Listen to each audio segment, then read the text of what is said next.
RTV Audio. Descarga la nueva app y disfruta de los programas de RNE y nuestros podcasts originales. Espacio en Blanco, en Radio Nacional de España, con Miguel Blanco. 3 y 6, 2 y 6 en las Islas Canarias y con un montón de invitados en este programa especial que estamos haciendo del Espacio en Blanco. Gracias a todos los que seguís ahí conectados en directo en Radio 1 o Radio 5, los que descargáis el podcast. Dicen que haciendo que seamos uno de los programas más descargados, y los que estáis en la radio online escuchando en multitud de lugares. No os perdáis la siguiente parte que estamos preparando, que está preparada ya, que vamos a hablar de auroras boreales, pero mientras llega tenemos dos invitadas especiales que saben un montón de historia y que nos van a dar algunos datos tras esa introducción. Llega sobre las brujas, a ver las ainas. Él, como gallego, posiblemente pensaba que podía haberlos, o si no, que mejor tenerlos a buenas. Y es que en esa época del final de la guerra civil, el inicio de la dictadura, tiempos de mucha censura, de mucha escasez, de cartilla de racionamiento, precisamente en ese tiempo en el que la primera española que recibió penicilina fue una chica madrileña, Amparito Peinado, en 1944, y a través del espionaje que hablábamos antes, pues en esa época empieza ya a surgir un interés esotérico en el dictador, y después eso va creciendo, y en una época en la que se hablaba del contubernio masónico judeo-masónico, y que había tantos procesos a sindicalistas o también a personas que pertenecían en la clandestinidad a movimientos de la Segunda República o a partidos políticos, pues es sorprendente que se diera barra libre a los ovnis. En los años 60 prolifera la ufología, estaba enraizada con el espíritu cultureta o friki, diríamos. Hoy en esa España franquista había tertulias como La Ballena Alegre y otras.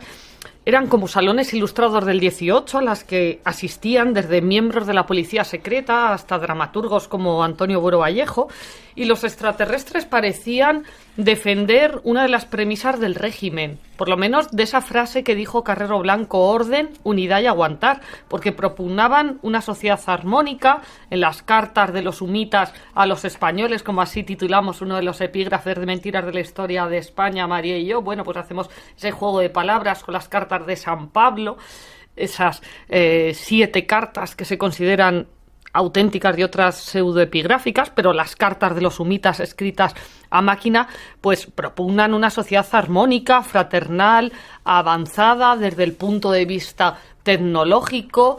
Casi hablan de una clase media como la que se estaba desarrollando en esos años 60, así que o Franco les tenía respeto o miedo, o le parecía bien, porque no es entendible que censurara hasta los chistes y metiera multas a los humoristas, y sin embargo dejar pues, todo eso, ¿verdad? Y el rotulador rojo de los censores en las obras escritas. Ya os contaré yo cosas que no se hacían en aquel tiempo, cuando empezamos el programa, el primer programa que se hacía de misterio en España. Hubo un tiempo también en el que ahí, en ese tiempo de Franco, había gasolina mágica. Eso fue un timo que le dieron a Franco, el de la filequina.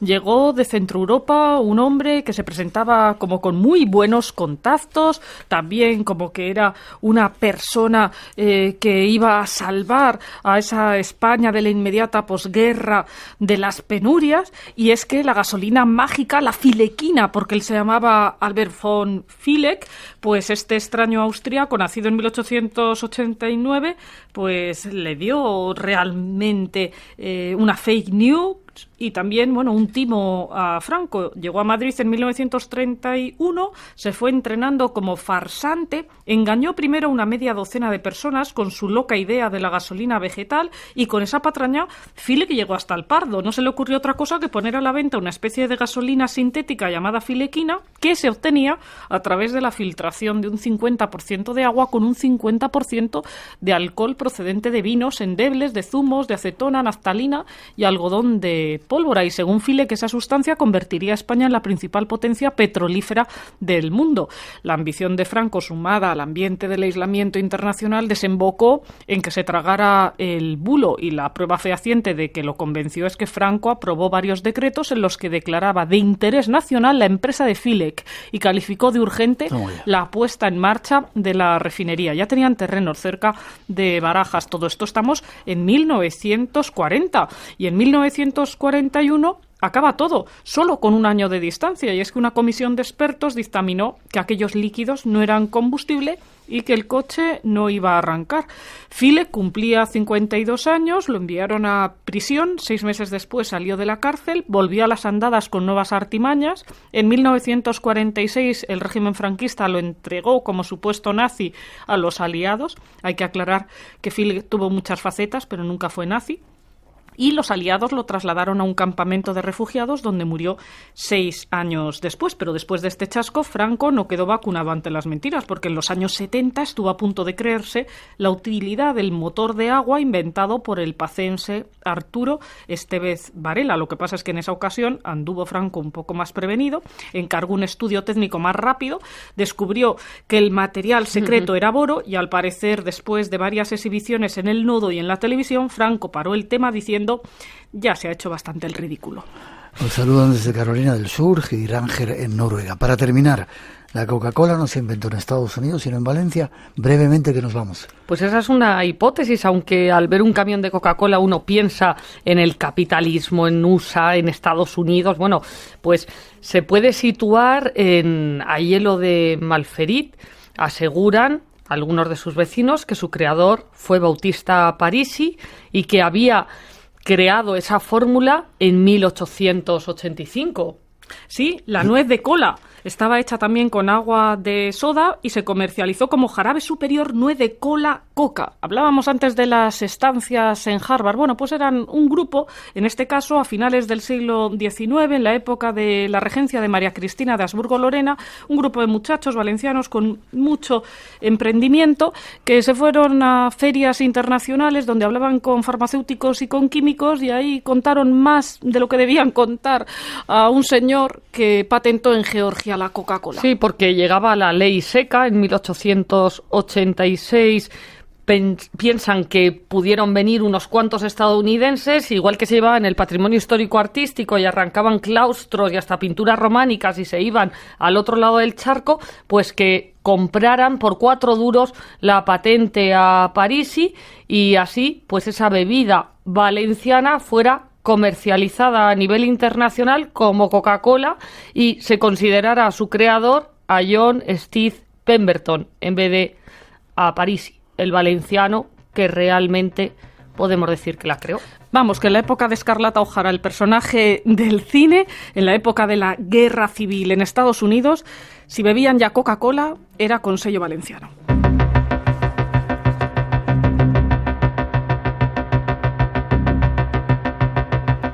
Momento preparados, llegan las auroras boreales, algo que a lo mejor vamos a tener que vivir de nuevo. En un minuto hoy, que nos vamos. La mayor mentira que hayáis descubierto de la historia en España, si se puede escoger una. La de que fueron los ingleses los inventores del Parlamento, cuando tenemos en el siglo XII los documentos que acreditan el nacimiento del parlamentarismo en León. Y yo voy a mencionar el caso de Raimunda, porque a nosotras nos sobrecogió en 1992, nos daba miedo ir por los pasillos de casa o por cualquier sitio estando solas en la oscuridad, porque realmente era la primera vez que estábamos escuchando psicofonías que se vendían en los kioscos y que, aunque sí que había presencias en ese Palacio de Linares, no era como el marketing había desarrollado. 1992, el año de la Exposición Universal en Sevilla, de los Juegos Olímpicos de Barcelona, de esa imagen de España ante el mundo 500 años, 5 siglos después del descubrimiento de ese encuentro mutuo con América. Y María y yo, 2 niñas a las que se les encogía el corazón cuando oían el nombre Raimunda. Si hubierais escuchado otras psicofonías. Ha sido un placer, espero que hayáis disfrutado con nosotros. Mentiras de la historia de España, si queréis saber más. ¿Forma de contacto con vosotras? Instagram, Historia Hermanas Lara, LinkedIn María Lara, Laura Lara, Facebook igual, María Lara Martínez, Laura Lara Martínez, nuestro nombre y apellidos, y Twitter o X, el nombre actual, @DRA, abreviatura doctora María Lara, @DRA Laura Lara. También la Cátedra Libre, las dos Iberias, nos podéis seguir en Facebook, una cátedra que fundamos en nuestras estancias de investigación en Georgia y de la que hablaremos otro día aquí con nuestro amigo Miguel Blanco, porque es un misterio también el nombre y esa idea de las dos Iberias en los dos confines de Europa. Saludamos también a nuestros amigos de Argentina, con los que tenemos el espacio Un Cable desde Cagliari en Radio Nacional Argentina, que me escriben por WhatsApp diciendo que nos están escuchando. Qué bien. Espero que veros muchas más veces en el Espacio en Blanco, que hayáis disfrutado, y siempre un placer estar con vosotras. Siempre un honor. Gracias. 13:18, 2:18 en las Islas Canarias. Un poco de información y nos vamos al cine enseguida. Radio Nacional de España, la que quieres. La fatiga, esa dificultad de mantenerse en movimiento, de cansancio infinito, afecta a más de la mitad de los pacientes. En España, unos 2 millones de personas sufren COVID persistente. Las secuelas del COVID persistente pues abarcan todos los órganos que nos queramos imaginar. Futuro Abierto, con Tato Puerto. Muchas de estas personas se han visto obligadas a dejar sus trabajos y piden a la administración que se considere el COVID persistente como una discapacidad. Cuando un paciente lleva más de 3 meses con síntomas, puede prolongar de una forma indefinida estos síntomas. Esta semana en Futuro Abierto hablamos del COVID persistente. Los lunes a las 3 de la madrugada, las 12 en Canarias. Y recuerda, no es un día cualquiera. Los fines de semana desde las 8:30 de la mañana. RTV, la que quieres. Programa especial de Espacio en Blanco desde la Feria del Libro de Madrid. Buscamos voluntarios que quieran compartir con nosotros aventuras. A las 7 de la tarde. Las fechas 8 y 14 de junio. Acompáñanos. El misterio te espera en el Retiro. Vamos a llenar de misterios y enigmas la Feria del Libro en Madrid. Con Espacio en Blanco. Hola Miguel y todos los oyentes de Espacio en Blanco. Somos Mari Carmen y Santi. Estamos en la meseta de Tassili, bajo el gran dios marciano. ¿Así suena? Así suena Yabarem. Yabarem para Espacio en Blanco. Un saludo. Un saludo desde Argelia.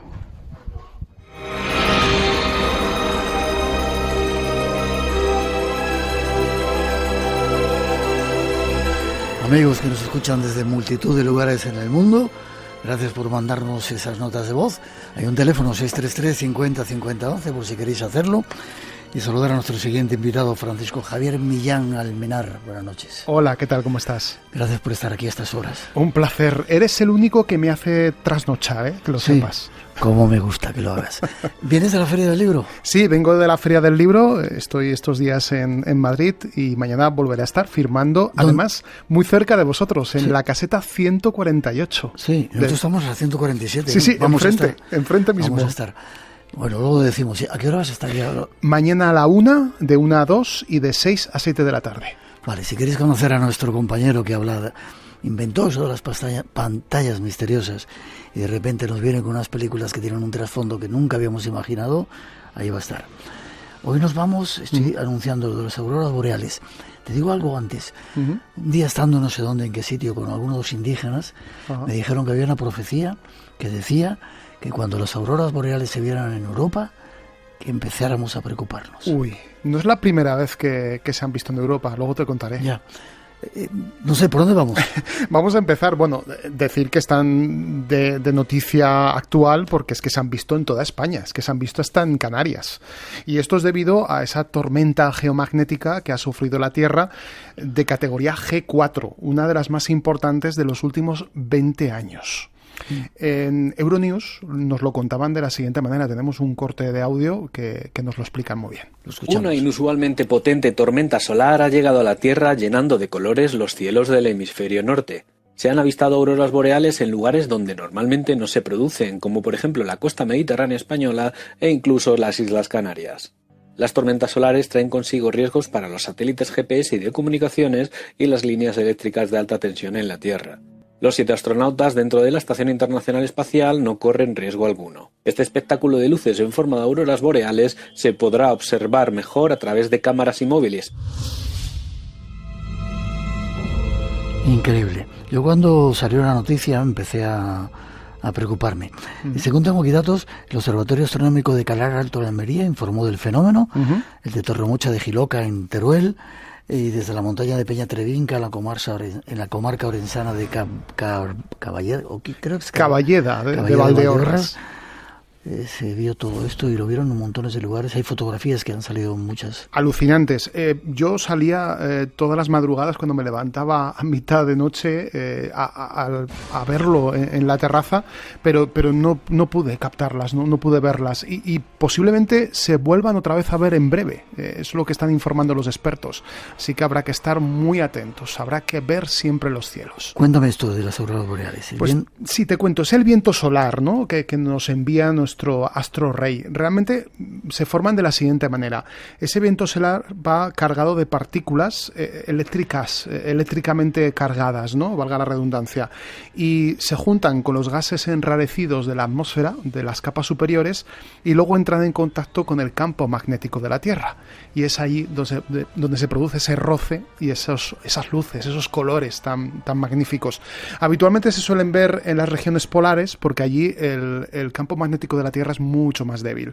Pero claro, con este viento solar tan enorme que hemos tenido, con estas ráfagas de categoría G4, se han podido ver prácticamente en toda Europa. Y creo que es el que era el más potente que se ha producido. Sí, el más potente en los últimos 20 años, pero no el más potente históricamente, porque ha habido otros eventos, como luego veremos a continuación. Pero claro, esta sección habla de cine, y hay una película que se inspira un poco en todo esto, en las auroras boreales y en eso que has dicho, ¿no?, de esos indios que avisaban de un posible cataclismo. Está un poco vinculado con esto. Vamos a ver la película. Las cifras son un aviso, pero no para mí ni para ningún grupo. Son un aviso para el mundo. Está bien, ahora sí que me estás asustando de verdad. La supererupción en nuestro sistema solar. Una onda de radiación de 100 microteslas que destruirá nuestra capa de ozono y acabará con todo el planeta. Hay que avisar a todo el mundo, hay que llamar a la NOAA. Ya lo sabrán, la comunicarán en cualquier momento. Creí que había un propósito en todo esto. ¿Por qué he recibido estas predicciones y no puedo hacer nada? ¿Cómo voy a detener el fin del mundo? Es curioso que el cine se adelante muchas veces. Me ha pasado muchas veces contigo, ¿no? Has hablado de películas que de repente están adelantando la inteligencia artificial, los robots, etcétera, etcétera. Ya también estaban hablando de todo esto. Ya estaban hablando de esto en el año 2009. Hemos escuchado un fragmento, una escena de la película Señales del futuro. Es una película dirigida por un director muy particular que se llama Alex Proyas, que fue el director del Cuervo, aquella película también maldita, y de Dark City, que es una película que te traeré más adelante en un Pantallas Misteriosas y que nos habla del terraplanismo y de muchos elementos muy parecidos también a Matrix. Esto te lo dejo como spoiler. Aperitivo para más adelante. La película de Señales del futuro nos lleva al principio del año 1959, donde en un instituto unos niños hacen una cápsula del tiempo. Las cápsulas del tiempo son esos objetos que se llenan con, pues yo qué sé, una botella, un recorte de periódico, una fotografía de esa época. Y luego esa cápsula del tiempo es abierta. En el caso de la película... La guardan en un sitio y un tiempo después... Exacto, y un tiempo después es recuperada. En el caso de la película es recuperada 50 años más tarde y entre los objetos aparece unas listas, unos números que no se sabe muy bien a qué corresponden y que corresponden a fechas y momentos concretos donde se van a producir catástrofes, a veces naturales, a veces técnicas, caídas de aviones, etc. Y todo es por culpa de una actividad solar inusual que parece que va a engullir el planeta Tierra, hasta tal punto que se avisa sobre una fecha concreta donde la capa de ozono va a desaparecer y, por tanto, con una llamarada, la humanidad va a desaparecer, pero de golpe. Pero Alex Proyas, en el guión, es muy inteligente porque él introduce unos personajes también que son unos seres, unos individuos que observan toda esta actividad y observan de alguna manera cómo nuestra humanidad va a ir desapareciendo. No se sabe si son extraterrestres, si son espíritus, pero que también son capaces de elegir a una serie de personas que van a ser los únicos supervivientes de este gran cataclismo. Qué curioso. Déjame que lea. Yo estuve con los indios Sami, una tribu, la última tribu indígena de Europa. Para ellos las auroras boreales son signos de mal agüero y nadie quiere hablar de ellas. Pues fíjate, en la película Señales del futuro, las auroras boreales empiezan a avisar que algo está pasando, algo inusual. Porque claro, son auroras que se van viendo a nivel global, ya no solamente en Europa, sino en todos los hemisferios, en el norte y en el sur. Y todo esto está vinculado porque la película se inspira en un evento real que ocurrió a mediados del siglo XIX, el llamado evento Carrington. He traído parte de la banda sonora de Señales del futuro, compuesta por Marco Beltrami, para introducirnos en este tema histórico que tiene mucho de misterio, pero también mucho de historia. Vamos. Programa especial de Espacio en Blanco desde la Feria del Libro de Madrid. Buscamos voluntarios que quieran compartir con nosotros aventuras. A las 7 de la tarde. Las fechas 8 y 14 de junio. Acompáñanos. El misterio te espera en el Retiro. Vamos a llenar de misterios y enigmas la Feria del Libro en Madrid. Con Espacio en Blanco. Nuestro invitado también va a estar allí mañana. No os lo perdáis. Efecto Carrington, seguías contándome algunas de las cosas. Sí, hay una noticia que me gusta especialmente del 6 de septiembre de 1859, que la lanza el Wicked West, en Missouri. Se decía que en Missouri, en las calles de muchas de las ciudades de este estado, podrías perfectamente salir al exterior con una hoja de ese periódico y leerla sin necesidad de una vela, de ninguna luz, porque eran tan potentes las auroras boreales que iluminaban las ciudades y los pueblos. O sea, imagínate lo que dio de sí ese evento, cómo debió ser verlo, ¿no? No ha sido el evento más importante de todos estos que te estoy contando, porque también se sabe que entre los años 774 y 775 ya hubo uno. Y esto no se sabe porque a través de los documentos, porque no había prensa en esa época, pero sí se sabe a través de los depósitos de carbono 14 de los anillos de los árboles, que dan muchos datos en muchas ocasiones. Y se ha sabido que hay, en un momento concreto de esos anillos, un montón de carga de carbono 14 que es derivada de los rayos cósmicos de alta energía que nos llegan del espacio. O sea, al final todo nos llega desde el espacio. Somos polvo de estrellas. Somos polvo de estrellas. Y los árboles, los anillos de árboles, son una gran información de cara al futuro. Señales del futuro, como decía la película. 774 y 775 bajo el reinado de Carlomagno. Qué curioso. Eso es en una época donde evidentemente no había comunicaciones y por tanto, con toda probabilidad, las gentes de esa época no se enteraron de nada. Vale. Julio Verne, ¿tiene algo que ver con todo esto? Sí, tiene que ver porque Julio Verne presenció las auroras boreales de 1859. Él estaba de viaje en Glasgow. Mucha gente piensa que Julio Verne no se movió de Nantes ni de Nimes, pero sí que realmente se movió y tuvo muchos viajes, viajó a muchas partes de Europa, incluso a España, y estuvo de viaje en ese año en Escocia, concretamente en Glasgow, y desde Glasgow pudo presenciarlo. Y esto lo recoge en un libro llamado Viaje a contrapelo por Inglaterra y Escocia, un libro que es rechazado por su editor, por Hetzel, porque no es el típico libro de aventuras, sino que es un libro de viajes, una guía de viajes como las que conocemos en la actualidad.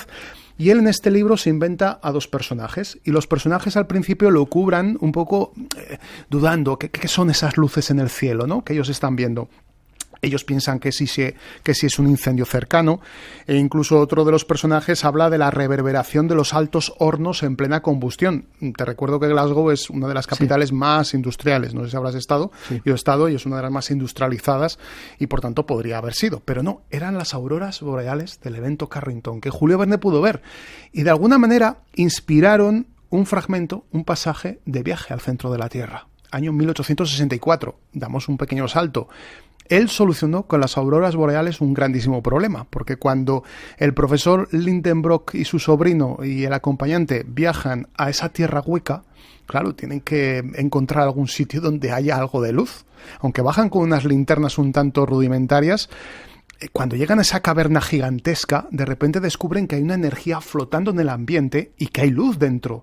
Esto es alucinante, sobre todo para la gente que sea amante del tema de la tierra hueca. Yo no me la creo demasiado esta teoría, pero Julio Verne la defendía, y defendía que esa luz que se veía en la caverna eran rachas de energía que formaban auroras boreales en el interior de la Tierra. ¿Cómo entraban las auroras boreales? Esta es otra historia. Qué curioso.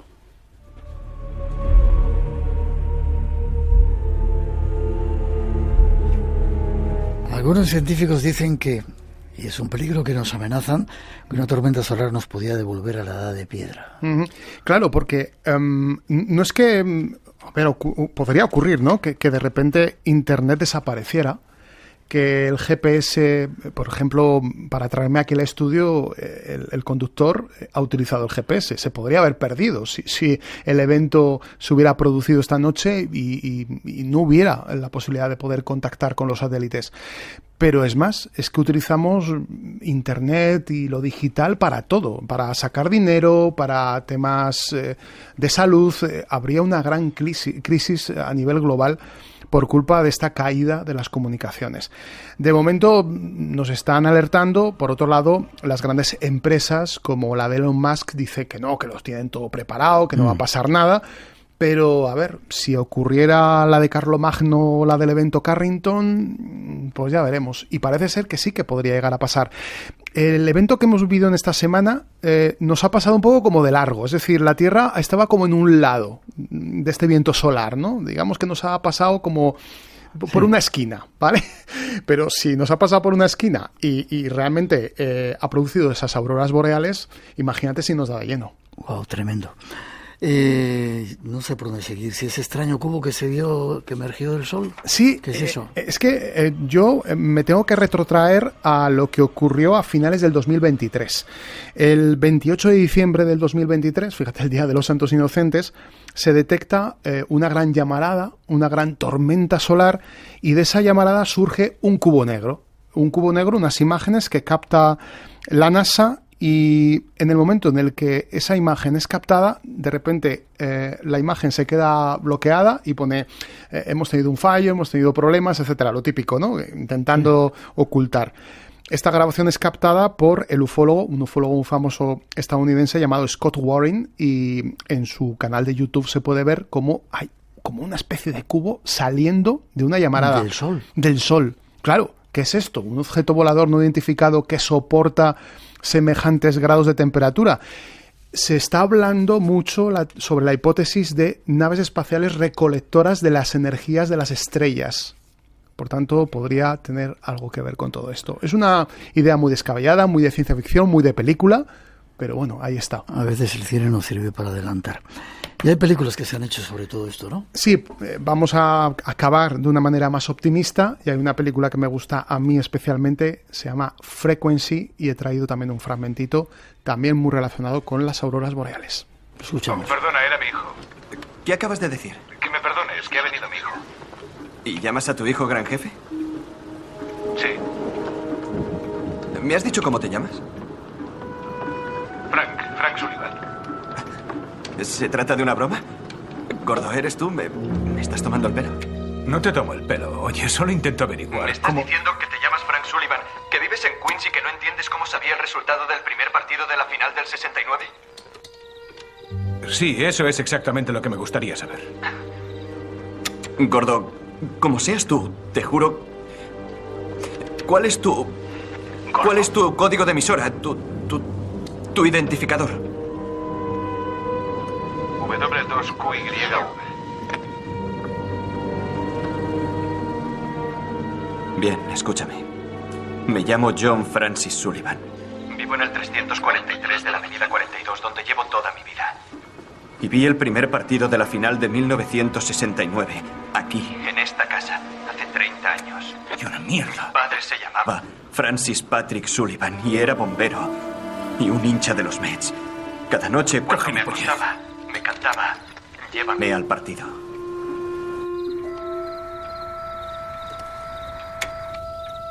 Oye, ¿quién diablos eres? ¡Me cago en la leche! Una película en la que se está comunicando con alguien del pasado. Así es. El hijo se está comunicando, el que estábamos escuchando la voz principal, que es la de Jim Caviezel en su voz doblada, se está comunicando con su padre fallecido además en un accidente. Él era bombero y falleció en un incendio. Y entonces, claro, él se puede comunicar a través de las estaciones estas de radioaficionados. Sí. ¿Y sabes lo que hay en el cielo cuando se puede comunicar con el pasado? Las auroras boreales. Antes te he explicado lo del evento Carrington. Te he contado que sin utilizar las baterías podían mandar mensajes a larga distancia. Pues la película juega con esto, con la idea de que esta larga distancia ya rompe por completo el espacio y el tiempo. Es una película muy de fantasía, pero una película muy especial. Y además, el protagonista es Jim Caviezel, el que interpretó a Jesucristo en la película de la Pasión de Cristo de Mel Gibson, el protagonista también de Sounds of Freedom, un actor muy especial que no elige sus proyectos al tuntún, sino que lo hace pensando mucho. El cine nos trae mensajes. Había un dato que no sé si has querido decir, que tiene que ver con el efecto Carrington. Vio dos enormes llamaradas de luz blanca que despidieron una energía equivalente a más de 10.000 millones de bombas atómicas. Exactamente, es un dato... 10.000 millones de bombas atómicas. Un dato correcto. Claro, lo que nos llega a nosotros está más diluido debido a la distancia del Sol con la Tierra. Y gracias a que estamos a esa distancia, estamos en el área de habitabilidad, que se llama del Sistema Solar. Es un lugar donde podemos sobrevivir gracias al calor del Sol, a las condiciones naturales, etcétera. Pero si estuviéramos más cerca, estaríamos totalmente fritos ya, ¿eh? ¿Se van a volver a ver las auroras boreales? Pues comentan que sí. Vamos a tener que estar muy atentos en las próximas semanas. Se hablaba de la primera semana de junio, ya estamos en junio, así que... Primera semana de junio. Sí, se hablaba, pero vamos a tener que estar atentos porque se van a dar nuevas tormentas geomagnéticas y estas producirán las auroras. Que lleguen a España, eso ya es otra cosa. Quizás a lo mejor tengamos que viajar a regiones polares para poder disfrutar de ellas. Según los inues no era bonito disfrutar de ellas. No, ya ese mensaje que me has mandado... Sí, lo dice Juan, nuestro compañero que ha estado por allí con ellos. Da un poco de miedo. Da un poco de miedo, sí. Y sobre todo ese anuncio de que se van a volver a ver y que a lo mejor se ven incluso hasta en nuestro territorio, con lo cual, y según dicen los científicos, pueden, que ya pasó, que no lo has contado, machacar todos los satélites, quedarnos sin wifi, sin internet, sin comunicaciones, sin televisión. Wow, volver a la edad de piedra. Señales del futuro. Todo lo que hemos contado aquí puede tener un punto de ciencia ficción, pero también mucho de ciencia y también de misterio.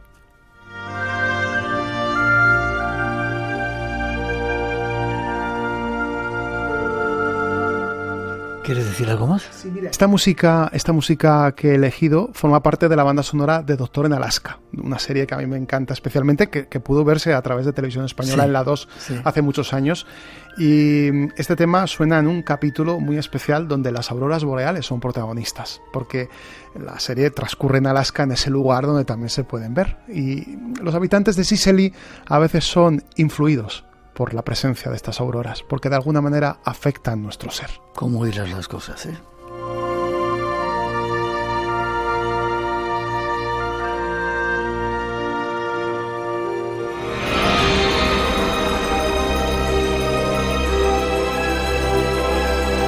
Un capítulo más de Pantallas Misteriosas, con el honor de tener aquí en directo en nuestro estudio a estas horas a Francisco Javier Millán Almenar. ¿Recuerda que mañana vas a estar en la Feria del Libro? Sí, caseta 148 de Diablo Ediciones a las 13 horas y a las 18. Por cierto, estaré firmando un libro muy misterioso, Rutas hacia el Misterio, que lo hemos lanzado en Diablo Ediciones, donde hablamos de lugares míticos para el misterio en España. ¿Y forma de contacto contigo? Pues como siempre, a través de mis redes sociales, mi nombre completo, Francisco Javier Millán. Ha sido un placer que hayas estado aquí. Nos veremos próximamente. Y espero volver a hacerte trasnochar y que vengas al programa. Cuando quieras. 3:45, 2:45 en las Islas Canarias. El Club Bilderberg está en España. Igual os damos algo de información. Programa especial de Espacio en Blanco desde la Feria del Libro de Madrid. Buscamos voluntarios que quieran compartir con nosotros aventuras. A las 7 de la tarde. Las fechas 8 y 14 de junio. Acompáñanos. El misterio te espera en el Retiro. Vamos a llenar de misterios y enigmas la Feria del Libro en Madrid. Con Espacio en Blanco. Hola, muy buenas tardes, Miguel. Me llamo Jason. Les mando un saludo desde New Jersey, al lado de Nueva York. Ustedes hacen que mi tiempo trabajando en la pintura sea mucho más ameno. Muchas gracias.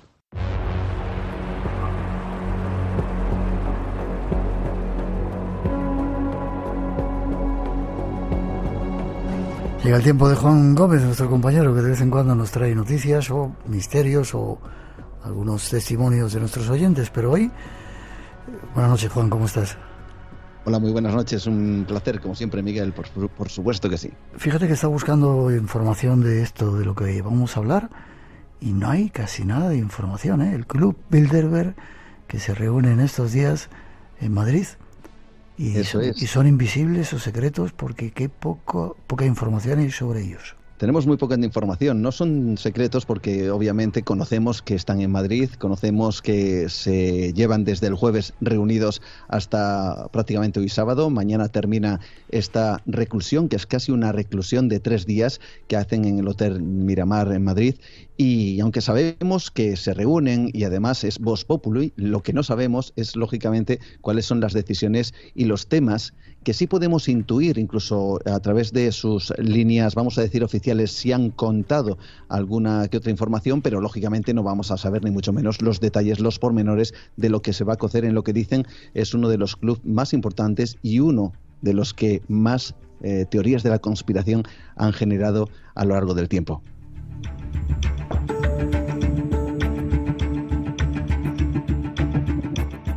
Hemos hablado muchas veces con expertos hablando del Club Bilderberg, pero queremos dar simplemente la noticia para que, bueno, la ha dado nuestro compañero Iker Jiménez también, creo que el jueves, pero un poco más se está hablando de este asunto. ¿Cuál es el objetivo de la reunión? Y se cumplen 70 años, ¿no?, desde que el Club Bilderberg se fundó o se organizó. Así es, 70 años desde que el club se fundó. Y además lo hizo con, vamos a decir que nombres de gran relevancia, como David Rockefeller, y también una persona que ha muerto hace relativamente poco, con 101 años, que fue nada más y nada menos que el secretario de Estado de los Estados Unidos, que fue Henry Kissinger, a través de una figura que también es muy controvertida y que incluso en España pues tiene su polémica. Bueno, por circunstancias que ahora mismo no vamos a comentar, pero es cierto que ellos han formado este club y desde hace 70 años llevan reuniéndose de manera habitual en diferentes países. España ha sido, como decía, el escenario de esas reuniones. Esta es la tercera vez.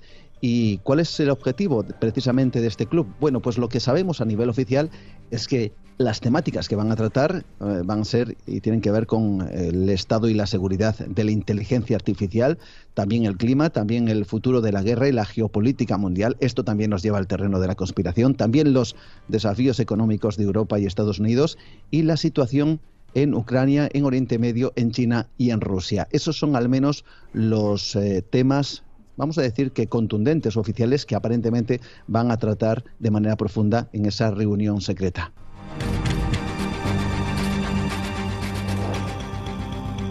Hay temas que dan mucho miedo y hay gente que está... Bueno, hay mucha gente crítica en contra del Club Bilderberg porque dicen que es el poder en la sombra, son los poderosos que manejan nuestro mundo, pero están diciendo ya, alzándose algunas voces que dicen que en Europa nos preparemos para la guerra. Hay algunos países que están ya poniendo el servicio militar obligatorio, volviendo al servicio militar, así que prepárate que igual te toca ir al servicio militar. Y...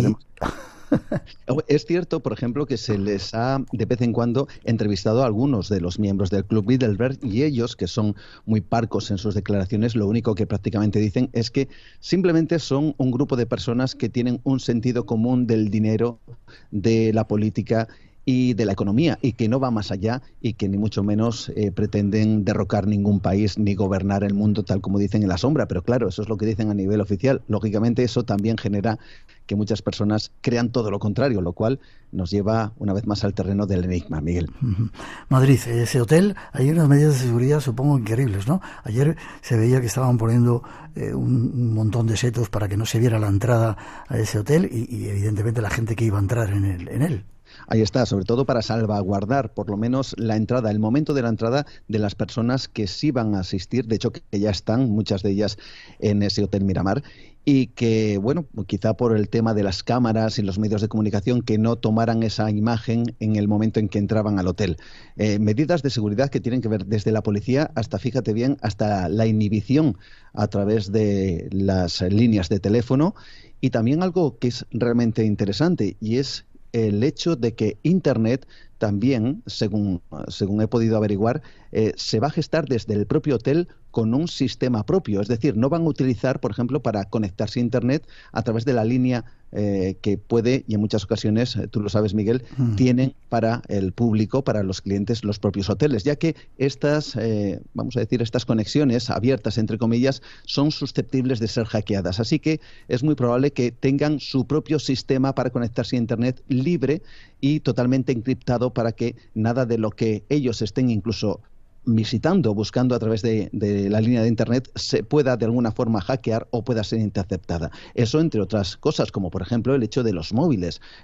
Una de las cuestiones que tienen que ver, y ya con la situación interna, es que el uso de los teléfonos móviles en esas reuniones y también en las ponencias, porque va a haber ponencias, es muy probable que se prohíban absolutamente, para que nadie grabe absolutamente nada y pueda haber una futura filtración. Tenemos que pensar que van a asistir más de 130 personas, invitados, entre invitados y miembros, y alguno puede que tuviera, vamos a decir, que la tentación de sacar a la luz aquello que en el hotel vaya a ocurrir. Así que, una vez más, estamos ante unas medidas de seguridad y también de discreción absolutas. Es como una sociedad secreta, ¿no? Que tienen, no sé si se les harán hacer algún tipo de juramento de que no van a dar ningún tipo de información de lo que allí se hable, ¿no? Es como si se reunieran unos cuantos amiguetes, no contamos nada, pero amiguetes súper potentes en todo el mundo. Claro, pues fíjate, hay un detalle que me parece realmente clave en esto, y es que a los asistentes les piden que se desvinculen de sus cargos. ¿Y esto qué significa? Bueno, pues tiene mucho que ver con aquello de hablar de manera desinhibida. Es decir, lo que pretenden en estos círculos, en estas conversaciones, en esas reuniones y en esas ponencias que se están realizando en el hotel, o que se han realizado hasta hace bien poquito, es el hecho de que las personas puedan hablar sin, vamos a decir, la toga o el peso de ser los responsables o los directores de ciertas empresas de mucho peso específico, evidentemente, a nivel global, y que puedan hablar de manera libre. Y esto se hace bajo esa estricta confidencialidad, en donde no puede grabarse absolutamente nada y en donde nada de eso se puede filtrar, precisamente para dar la confianza a esa libertad de expresión, a esa libertad en donde cada uno pueda opinar de manera libre, y puede que incluso podríamos denominar que políticamente incorrecta, pues dentro de estos asuntos que lógicamente nos competen a todos.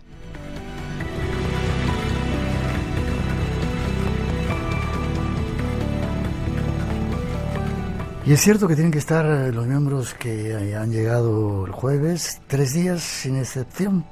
Sí, prácticamente. Es cierto que los miembros, sobre todo los miembros de más peso específico, tienen que estar 3 días prácticamente enclaustrados, y si salen lo tienen que hacer bajo ciertas medidas. De hecho, tienen coches asignados para poder salir en caso de que quieran tomarse algo, y de manera más o menos discreta, porque lógicamente estar 3 días encerrados en un hotel, bueno, pues puede ser ciertamente incómodo para algunas personas, pero los invitados de mayor categoría o los miembros del Club Bilderberg de mayor categoría tienen que estar los 3 días en el hotel.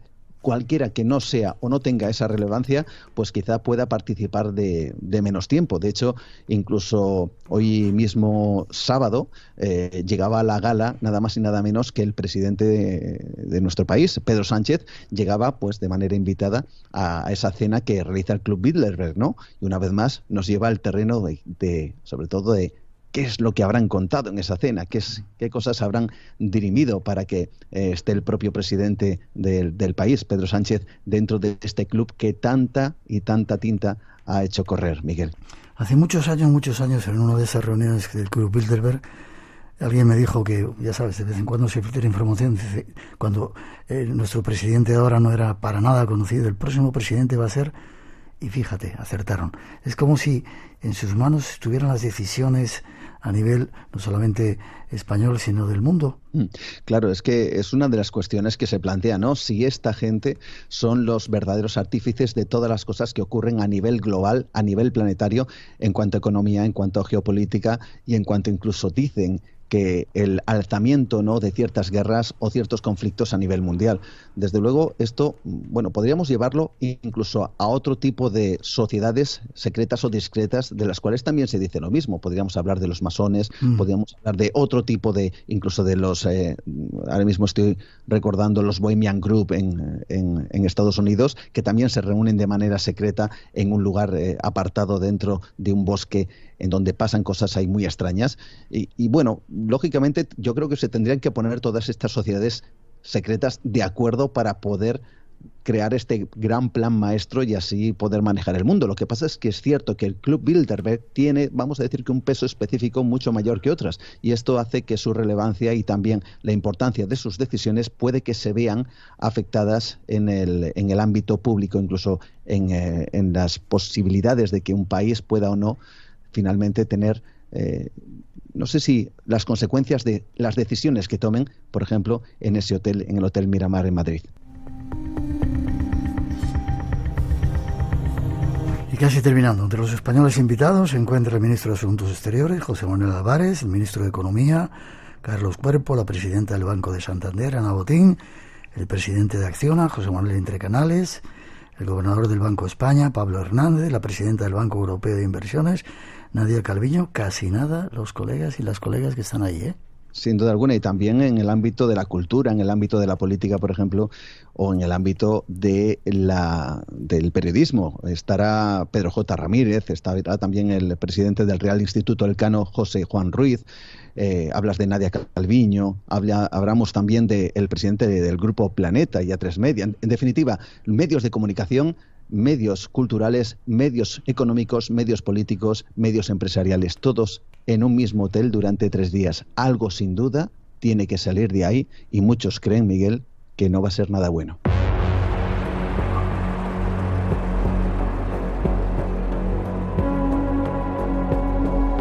Aunque te confundas que sea algo muy bueno, que de repente hagan cosas buenas para toda la gente de España, del planeta, y que utilicen el poder para cosas, eso, que redunden en el bien común de todos los seres humanos. Ojalá sea así. Ojalá. Forma de contacto contigo, habría que preguntar por qué Madrid, pero bueno, eso lo dejamos ahí. Veremos si después de mañana se dan más información y se filtra algo más de lo que han dicho.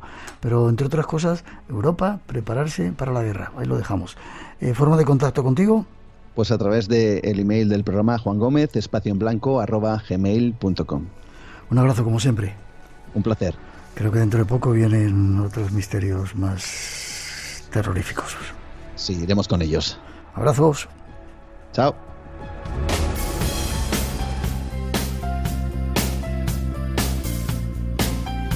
Y nos vamos. Termina esta intensa cita con el misterio de esta noche, con todos los invitados aquí en directo. La próxima cita, 7 días en la Feria del Retiro.